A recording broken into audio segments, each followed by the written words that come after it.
A lot of times I hear people say, my best friend disappointed me, or, a family member disappointed me.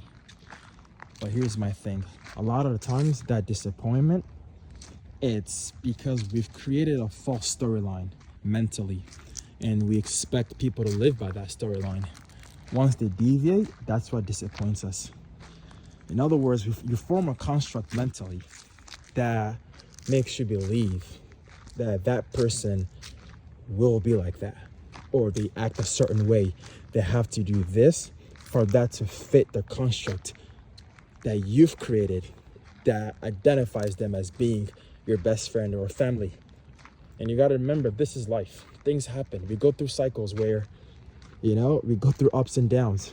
And it's not fair to the other person, because what ends up happening is you're limiting their ability to grow, right? At least not directly, but you start to act a certain way where when you're around that person, they feel distant, right?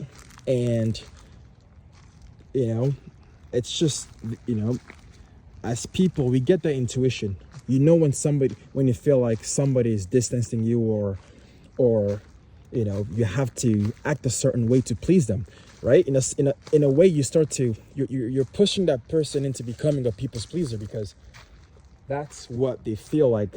That's the story. That's the character you force them to be when they're around you, and that's not fair to anybody, right? Nobody should have to play a role that isn't theirs, that they're not comfortable with playing.